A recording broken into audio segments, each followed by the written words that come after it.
Chantal Joanneau, bonjour. Bonjour. Vous êtes sénatrice UDI. À vos côtés, Yves Gégaud, vous êtes premier vice-président de l'UDI. Tous les deux, vous êtes venus donc, nous parler d'entrepreneuriat. Une question d'actualité tout d'abord. Quel regard vous portez sur la loi Macron? Est-ce que vous pensez que ça peut débloquer certains pans de l'économie comme c'est attendu? C'est trop faible pour débloquer l'économie, malheureusement. Ça va dans le bon sens, hein, on l'a dit. Il y a un certain nombre de mesures qu'on approuve et qui sont des mesures de bon sens, de libération des énergies créatrices. Mais j'ai peur que ce ne soit pas suffisant et que, pour des raisons idéologiques, le gouvernement, la majorité, n'ait pas la capacité d'aller assez loin. Il faut un choc de liberté pour libérer l'économie. Nous sommes sur une pichenette. Alors peut-être que nous la voterons, on verra quelle est l'attitude du ministre pendant les débats sur des sujets qui nous tiennent à cœur. Mais en tout cas, ce n'est pas suffisant et ça ne peut pas, à elle seule, cette loi ne peut pas relancer l'économie. Le président de la République lui-même l'a dit, puisqu'il a dit que ce n'était pas la loi du siècle. Je dirais que ce n'est même pas la loi de l'année, c'est bien dommage. Quand on parle d'économie, on parle aussi de création d'entreprises. Pour vous, quels sont les enjeux de la création d'entreprises aujourd'hui ? Je crois que c'est le levier de l'avenir de notre pays. Je crois que le mode de relation de nos compatriotes, des Français, mais même plus largement du XXIe siècle au travail est en train d'évoluer et que la création d'entreprises, la création d'activités, je dirais presque la création de son activité, sont sans doute au cœur du nouveau modèle économique qu'il faut savoir bâtir. Il faut que ce pays en prenne conscience. Je pense que les choses bougent un peu en ce sens. Nous avions, en son temps, avec les auto-entrepreneurs, créé une disposition qui a fait florès et qui a montré que beaucoup de Français voulaient entreprendre. Le succès du salon dans lequel nous sommes aujourd'hui en est aussi une preuve. Je crois qu'il faut aller plus loin. Je pense qu'il y a des gens très éloignés de la création d'entreprises. Je pense notamment à tous les habitants des banlieues, des zones urbaines sensibles. Je suis maire d'une ville qui est une des 200 villes de la politique de la ville.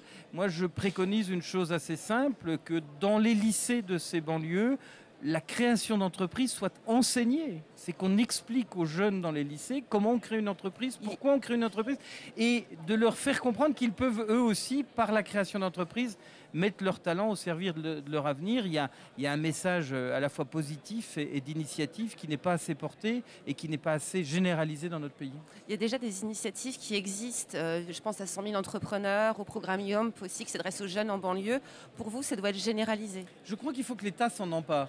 Je crois qu'il faut que ça devienne une politique d'intérêt général. Il y a beaucoup d'initiatives locales, nationales, transversales, portées par des acteurs tous très nobles dans leur domaine, mais il n'y a pas une vision nationale, d'une ambition nationale. Et je crois que cette idée de porter l'entrepreneuriat au cœur du modèle du développement, c'est une idée moderne, d'abord parce qu'aujourd'hui, avec les outils modernes, chacun peut devenir entrepreneur à une échelon quasi planétaire, et c'est une idée républicaine, parce qu'au fond, quand on crée sa propre activité, on s'insère dans la société en produisant et en apportant sa pierre à la construction commune. Donc il y a vraiment un message fort qui n'est pas assez politique au sens noble du terme, mais je crois que les politiques publiques doivent se réorienter vers l'entrepreneuriat.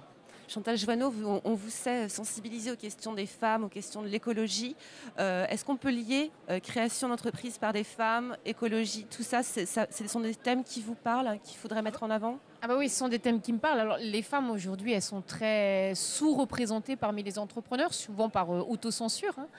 C'est vrai qu'elles n'ont pas toujours cette idée qu'elles peuvent y aller, qu'elles peuvent créer, qu'elles peuvent elles aussi porter leurs projets. Donc il y a des dispositions qui aident, comme quand on oblige à avoir plus de femmes dans les conseils d'administration. Il faudrait aussi que ce soit dans les comités de direction d'ailleurs.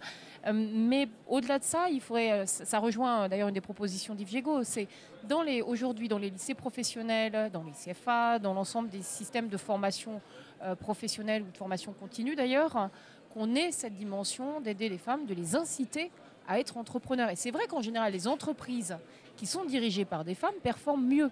Et il y a un deuxième lien avec les questions écologiques, ce sont des questions d'avenir. Et ce sont des questions qui, en général, sont bien portées, effectivement, par les femmes, parce qu'elles ont une réelle implication.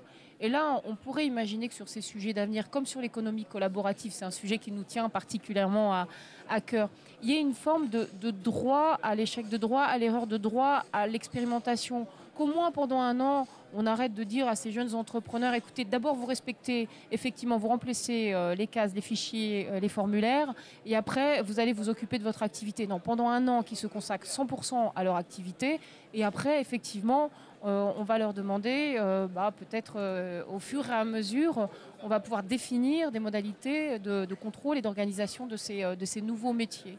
Mais en tout cas, dans le domaine, pour notre région en Île-de-France, c'est majeur. Mais c'est vraiment majeur. On a tellement d'atouts ici, on a tellement de chercheurs, on a tellement d'étudiants. On est la région qui dépose le plus de brevets en Europe. Donc, on a de quoi faire. Écoutez, merci beaucoup Yves Gégaud, Chantal Joanneau d'être venus jusqu'à nous. Au revoir. Au revoir.